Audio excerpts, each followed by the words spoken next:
좋아요, 구독. 시장에서 나와 있는 굿뉴스부터 알아보겠습니다. 본부장님께서는 오늘 시장에서 어떤 뉴스를 굿뉴스로 보셨나요? 네, 저는 사실 이제 전거래일에 나왔던 뉴스인데 수출 데이터가 굉장히 잘 나왔다라는 네. 부분에서의 조금 긍정 뉴스로 잡았습니다. 오늘 뭐 사실 반도체가 강하다라기보다는 뭐 자동차를 필두로 뭐 굉장히 많은 기업들이 지금 급등이 나오고 있는데요.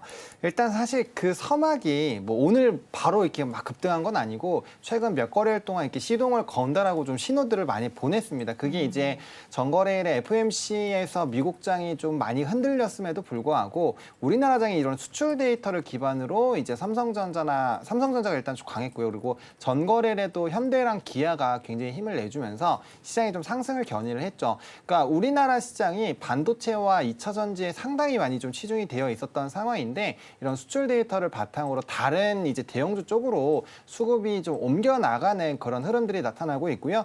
지금 같은 경우는 뭐 굉장히 또 이게 또 다양한 분야로 좀 이렇게 뻗어 나가고 있는 상황입니다. 그리고 오늘 시장의 수급도 굉장히 좀 좋기 때문에 지금 외국인 같은 경우가 1조를 넘어서는 금액이 이제 매수가 들어와 있는 상황이고, 뭐 선물 매수도 엄청나게 들어오고 있는 상황이고요.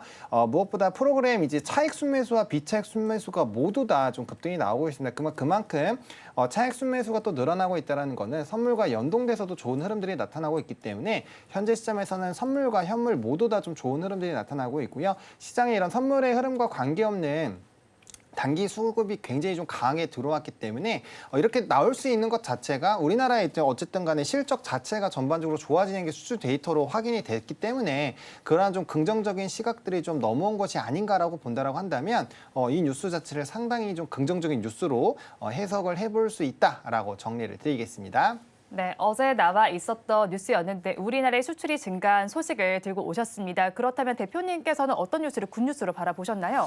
네, 저는 이제 아무래도 지금 증시의 어떤 그 중심에 있는 네. 이슈가 될 수 있겠죠. 한국 정부, 그러니까 우리나라 정부에서 기업 밸류업 프로젝트를 이제 하겠다라는 얘기가 나오면서 지금 기존의 시장에서 좀 많이 소외되어 있었던 저 PBR 관련 종목들의 강세 흐름들이 이어지고 있고요. 그 중심에는 이제 금융업, 그리고 지금 지주사들, 뭐 사실 세부적으로 따져보면 이게 이제 해당 사항은 없다라고 생각할 수는 있겠지만 어찌됐든 수치적으로 이렇게 좀 저 PBR로 분류되어 있는 기업들의 부각이 좀 되면서 시장의 중심으로 대부분의 이제 저 PBR 종목들이 좀 강한 흐름을 보여주고 있고 거기에 더해서 실적까지 이제 받쳐주는 자동차 섹터는 지금 굉장한 불을 뿜고 있다 이렇게 봐야 될 것 같고요. 그래서 이 정부 기업의 밸류 프로젝트 요게 지금 가장 굿뉴스가 아닐까라는 생각이 들었습니다. 일단 요 관련해서 2월 5일 날 정부에서 이제 발표가 예정되어 있는 만큼 그때까지 일단 일정주로서 시세는 조금 더 나올 가능성이 높다라고 생각을 하고요.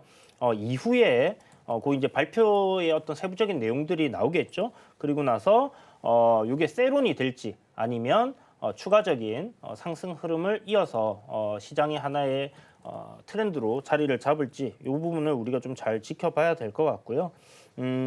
그동안의 어떤 그 수출 중심 국가로 우리가 이제 자리를 잡고 있는데 여기에서 전통적인 산업들 뭐 반도체라든지 그리고 이제 자동차라든지 조선이라든지 이런 제조업 중심의 어떤 그 밸류단을 생각해 보면 한국 증시 저평가되어 있다는 얘기 많이 들으셨을 겁니다. 그게 이제 저평가되어 있는 이유는 다 있다라는 얘기를 하지만 결국은 대한민국을 대표하는 어떤 산업단의 sek터 전체가 이런 밸류를 제대로 평가받지 못했다라는 그런 부분들이 증시의 저평가 이야기를 만들어낸 게 아닐까라는 생각이 들고요.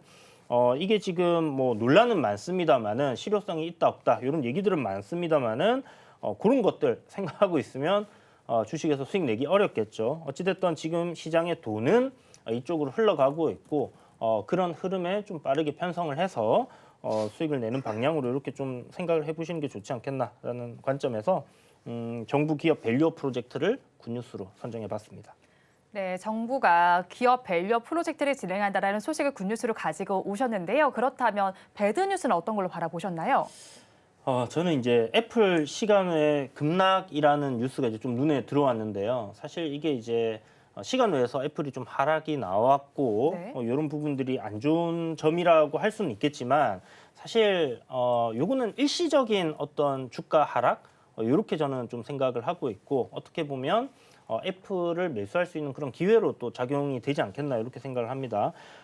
중국에서 이제 그 공산당들에게 뭐 해외 스마트폰 사용하지 마라.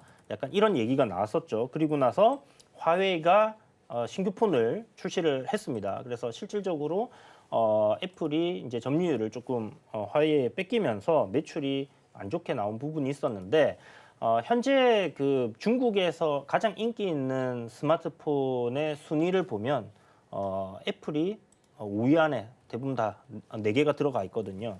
그만큼 중국에서의 애플 사랑은 계속 이어지고 있다라는 부분을 봐야 되는 것 같고요. 여기서 이제 조금 문제될 수 있는 부분들이 뭐냐면 강달러로 인한 환차손이라고 좀 봐야 될 것 같습니다. 네. 결국은 이제 환율에 따라서 어떤 매출의 감소 부분들이 있었지 실질적으로 어떤 판매에 대한 부침이 있었던 거는 아니다라는 얘기가 되겠고요. 또 다른 부분은 전반적인 이제 실적 내에서의 서비스 부분, 그러니까 앱스토어로 발생되는 그런 부분에서 실적이 조금 떨어져 있는 부분인데, 요거는 이제 유럽이랑 이제 미국에서의 그 앱스토어에 대한 반독점법 네. 이슈가 하나가 있습니다. 요게 이제 앞으로 어떻게 흘러가냐에 따라서 실적이 추가적인 뭐 성장은 멈췄다라고 이렇게 또 볼 수도 있는 부분이거든요. 그래서 그걸 이제 내일 오늘 밤이죠. 오늘 밤에 이제 시장이 열렸을 때 네. 과연 시장에서 어떤 식으로 애플을 평가하는가 네. 여기에 좀 달렸다는 생각이 들고요. 추세적인 하락으로 이어질 가능성은 저는 좀 적다고 생각을 합니다. 네. 그래서 결국은 이제 환율에 대한 일시적인 부분들 이런 것 때문에 실적이 약간 부침이 있었다 이런 부분으로 본다라면 결국 갭 하락한 부분은 저가 매수 기회로 활용이 될 것 같고 그렇다면 상승하는 흐름으로 이렇게 마무리되지 않겠나 이렇게 생각하는데 뭐 그건 제 예상이니까 네. 우리는 뚜껑을 열어봐야 되겠죠. 네. 그래서 일단은 악재긴 하다. 네. 그래서 요 뉴스를 한번 선정을 해봤습니다. 네, 애플이 시간 외에서 급락하는 소식을 배드뉴스로 가지고 오셨고요. 그렇다면 본부장님께서는 어떤 뉴스 배드뉴스로 보셨나요? 저는 이제 미국의 좀 작은 은행들의 지금 굉장히 위기가 네. 오고 있죠. 그 부분을 좀 조심해야 되지 않을까라고 보고 있는데 아시다시피 지금 두 거래일 동안에서 거의 45%가 빠졌거든요.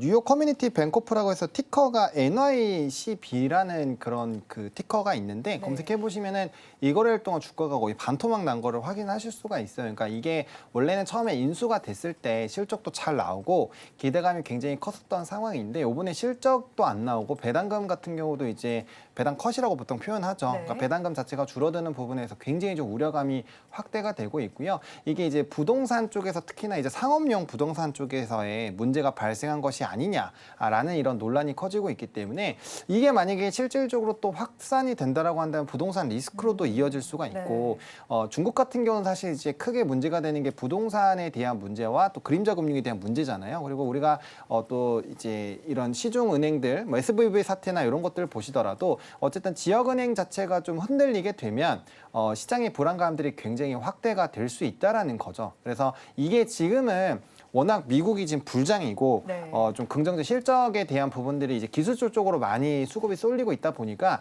약간 좀 외면하고 있는 상황인데 이렇게 좋게 흘러가는 부분에서 만약에 이런 리스크가 부각이 된다라고 한다면 우리가 SVB 사태일 때도 한번 잘 생각해 보시면 갑자기 이게 확 부각되면서 일주일 동안 시장이 엄청나게 한번 고통을 받았잖아요. 네. 물론 빠르게 이 리먼 사태 이후부터는 금융 시스템이 굉장히 좋아졌기 때문에 빠르게 회복이 되겠지만 한번 이제 얻어 맞을 때 이게 크게 맞으면 회복할 때는 우리가 손익비라고 해서 네. 10%가 빠지면 12%가 올라야 본전이기 때문에 기대 수익률 자체가 굉장히 높아진다라는 겁니다. 그래서 그런 부분을 생각해 보신다라면은 특히 고점에서 이게 또 차익 매물로도 작용이 될 수 있어서 이 뉴스가 보다 더 확산이 되면서 증시의 불안 요소로 더 확대가 되는지 여부는 꼭 체크를 해보실 필요가 있지 않나 정도로 좀 정리를 드리겠습니다.